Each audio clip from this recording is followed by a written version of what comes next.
Hello, folks. I hope everyone is all right.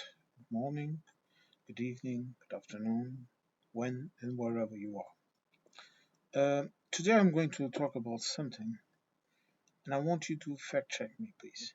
But I was talking, and I think all shorts also talked about this in a short, very briefly. But um, I would like to talk with you about something that is happening in terms of international trade that is sending all the bad signs to the American economy again. Um, it also has political implications. I'm going to start with the first one that, as I said, Osho talked briefly about it too, but he wasn't the only one that heard about it. Before I saw his short, I heard it from a friend, okay, that works with. He works for an international transporter that transports goods all over Europe, whatever. But look, he's a driver, okay? He's just not dumb, okay? And he talks with a lot of people. Let me just put this in my hand. My hand is killing me. Um, and a tendency that has been that especially European and even Chinese, this is the most disturbing, exporters to the United States are asking. They are asking to be paid not in dollars, but in euro currency. I will repeat this again. They are asking to be paid in euros and not dollars. What does this mean? This means, for example, that if a good is worth 100 euros, then they want to be paid accordingly to the value of the euro, not the dollar. Now, my friend explained to me and other people that I spoke with. No, I know some economics, but I'm not. Uh, I don't have a degree in economics. Okay, but I know about it. I had 3 years of economics, so I know something, at least enough to understand things and to be able to read and interpret results and calculate consequences. And I think this is very bad for the American economy because as soon as the dollar becomes useless to other economies, then your money will start to worth even less. It already decreased a lot. Okay. Uh, then they also explained to me that in some areas of business, like in financial products and all of that, they are also already calculating the value of assets in versus euro instead of dollar. Why? Because the euro is a stable currency. It does. You have to understand this. This doesn't have that much to do with the fact that the dollar is getting weaker. It also has to do with it, but it has to do with stability of the currency. And the Central European EU, in this case EU, the Central EU Bank, they keep a close eye on all economies, and economies are forced. We have to say this because, but again, they agreed on it to maintain their budgets, their investment, all of that under strict control. This means that our economies are stable because there is a lot of not a lot of regulation like the Americans like to say, but a lot of uh, control in the sense that the state uh, gives out directions and companies are forced to do it, or else they won't be able to trade. And since everyone earns and wins with this situation of stability, everyone wants it. This is called the euro, and this is called the euro effect that already affects countries. Like, for example, the one that left the UK. It affects all countries of Europe, in North Africa, okay, as far as Turkey. This is the euro effect. And then it's also affecting the economies that trade directly with ours.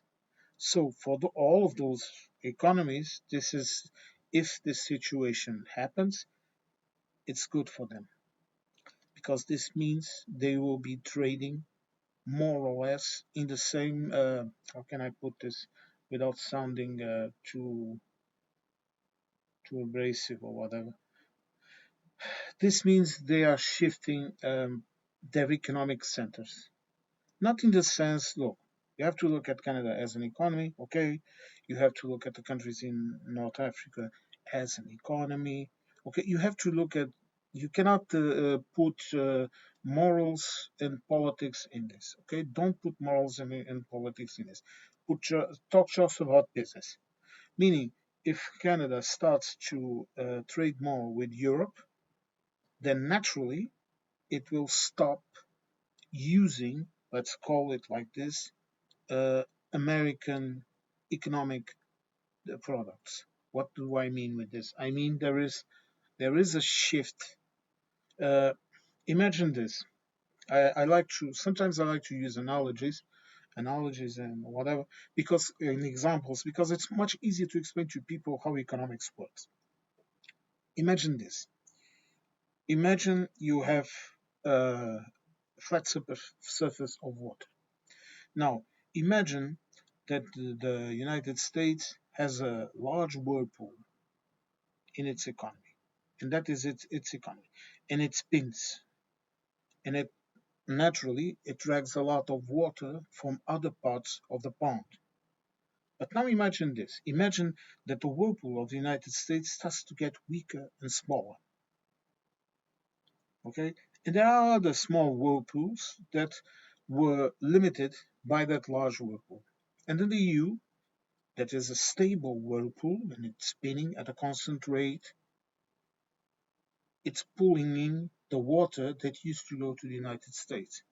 And you have to look at China also doing the same, another whirlpool. Do you understand this analogy? This is what is happening. And I decided to put out this video immediately as soon as as soon as I saw this and I talked about it. I talked with my friend this afternoon. Today is Sunday, the 5th of October. I talked with him about this, I don't know, some 3 or 4 hours ago. Uh, and I decided to put out this video because I think this is very important. This is a very, this is a very bad sign. Okay, let me just say this. It's a bad sign because the United States was 13% of the world's economy. Was. I heard someone, and please fact check me. I don't want to induce you into a mistake or whatever. But he looked at me, and when I said this, it's 13%, and he said, "Look, it was 30% last year. This year it is not even near it." He just told me this, okay? And this is a guy that I trust, okay? This is a person that knows what the hell he's talking about, okay? He, I won't say for whom he works. He's a friend, so I will just keep quiet. But this is because this is going to induce crises that I am completely sure that Europe can endure them. Canada can endure them. Even the economies like Mexico or Brazil or whatever, they can endure it. China can endure it. Japan and Korea can endure it. Okay, but there are other smaller economies that are going to go through a lot of strife, a lot of problems because of this shit. Like for example, I think it's Colombia that sells a lot of flowers and food products and whatever to the United States. All these economies that are exporting a lot to the United States are going to be in trouble. because due to this situation of China simply halting their importations from the United States and shifting to other markets, like for example Argentina, where dear old Trump has just invested in his name and not in the name of the Americans $90 billion. Okay, go figure. And Trump maybe is now considering having a bailout for the farmers. But I will ask you this question: what is the worth of a bailout on an industry that is not going to be able to export because it does not have the markets? Europe doesn't need soybeans. We produce a lot, and we also import a lot from Asia. Okay, and it's not a very important product. It's a very important product for example, food manufacturers and whatever. But we have other ways of doing it. Okay, same to Canada, same to South America that can plant it. Brazil that is selling it to China can plant a little more. But he says, I'm going to bail out the farmers. Okay, and he gives money to the farmers. But then, to whom are those farmers going to export? Do you understand what I'm trying to tell you? He's gaslighting people again because before he bails out the farmers, he should have trade deals made with the countries that are going to buy those products. He ended I think it's completely ended USAID. USAID that was an enormous source of soft power for the United States in developing nations and elsewhere. Okay, he ended that. Most farmers sold a lot to those industries. To those industries, sorry, to those mechanisms. A lot of food that the American farmers produced went to USAID. Not anymore. Then you have the question of the boycotts. Look, I'm a Portuguese. No, I live in Portugal. I'm part of other things, but I live in Portugal, okay? And I go to the supermarket and I hear people and I see people doing the same that I do. They are boycotting American products. And you have to remember that here, the only American products you will see are what? Cars, and they are not popular, not at all. They are not popular. American cars are extremely unpopular. They, I'm not saying that no one buys them because that's ridiculous, but they are not popular at all because we have better options in the market, more evolved. Teslas are completely dead. And then you have American products that are made here. Like, for example, the soft drinks of your brands like Coca Cola, like Pepsi Cola, Fanta, all of that shit. It's all produced here. And the potatoes from Matutano, and I don't know what's the name of it's from the PepsiCo group, okay? All of that it's produced right here or in Spain.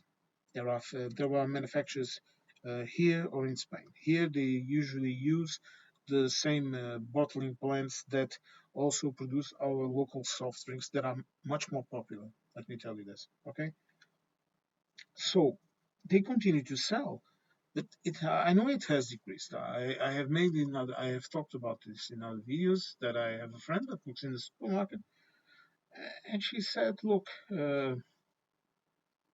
we in the look. I am going to be honest with you, and I'm going to tell you exactly what she told me.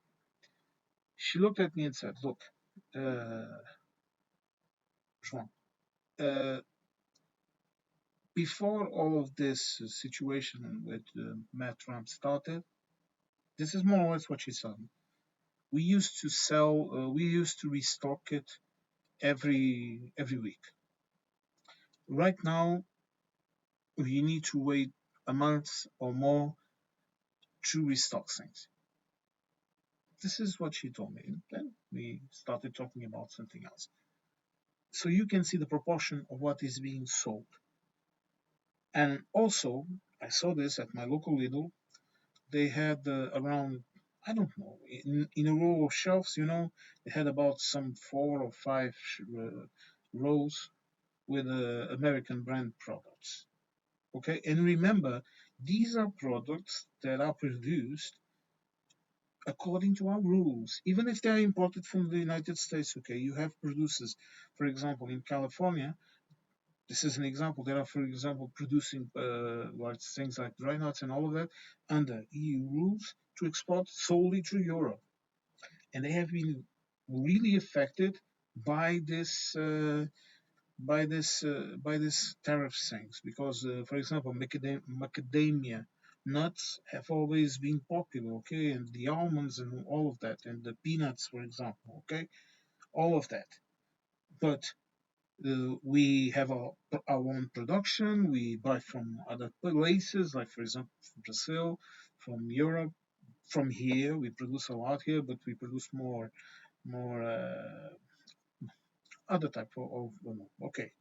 But those companies are also in a big danger because they are losing manpower and now they are losing market shares because look, a client is here, for example, a client like Lidl. What does Lidl do? Lidl, for example, arrives here at Portugal and they have a factory to manufacture things here. A manufacturer, okay? It's their system.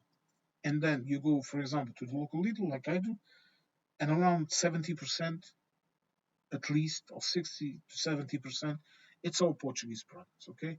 Especially the fresh goods, okay? Like I told you, I go to my local Lidl and I buy eggs and veggies and all of that from my hometown, inland. Okay, and then you have the other products. You have French products, you have German products, you, I don't know, you have Italian products, you have Greek products, you have a lot of variety. Okay, and in those groups uh, they put, for example, goods from other countries. Okay, sometimes they put some things from the UK, sometimes they put some things from also from Brazil, whatever. They make those little shelves. In that bloody American, that group of American shelves, that was a lot of things. It was like things I don't know, what peanut butter, cookies, cookie dough, whatever. It was a lot of things. Okay, a lot of products. They are there. They were there until they removed it, and right now they were shelving. I think they were shelving some German. They were selling the German products that are popular, like the spice cookies and the marzipan and the beer, the Wurst, all of those popular stuff. Okay, but this symptom of international trade dodging using dollars, it's a sign that they know that, for example, if today they receive $100 and they are worth that value, with all this fluctuation, in a week those $100 will be maybe $90 in terms of real purchasing power. So they are not going. They prefer to, for example, deal in euro or even in yuan. Okay, don't. But I heard euros. Okay, they prefer to trade in euros that they know they are going to be worth the same or more or less the same with the minus fluctuations of the value of currency. It's going to be worth the same in a week than it is today. So it's more from an economic point of view. This is why I always tell you, please don't put emotions and morals into economics. They have no business in it. Okay, but they prefer to have make their purchases in euros, because the dollar now is constantly devaluating. I was watching. I don't know. I did not check the current value, but I saw, for example, that it was one day it was 2% more than the euro, And I looked at it again in the end of the month, and it was 7% less. And I'm talking about in terms of economic value, okay? Because the fluctuation of the currencies, it's a bit different. But sooner or later, if this effect is happening, it will happen there, okay? But again, this is just a quick one. I thought that this was important, and I think this is something we really should keep an eye on because I think this is very important. If something big is about to happen to the American economy, you know, I think I told you in my latest news watch, I think I talked about it, or I'm going to talk about in the other episode that I'm preparing. The only thing that is sustaining the American economy right now is the AI bubble, and that is not going to last very long. I tell you, I tell you already. Okay, with all the shift in the centers of production of AI, and also as economies understand how expensive it is, how much energy, how much water to cool down the data centers, how much all of that consumes, it will come to a moment where it will be impracticable to produce more. You have to understand this, okay?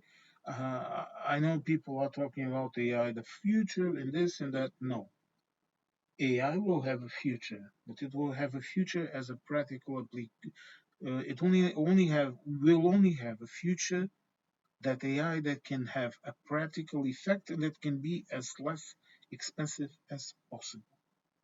But Uh, I maybe make another dedicated video to that, but in order to do that, I need to investigate a bit further, okay, and check out some other sources. But again, I hope you like this little one, okay? I think it's interesting, and I think it's something that we should keep an eye on. But please fact check me, okay? Because I have multiple sources telling me this, but I don't know how far. I know it's happening, but I don't know how far it has come. Okay? Well, I hope to see you all in the next one. Please stay safe, especially if you are in the United States, and take care of yourselves. Okay?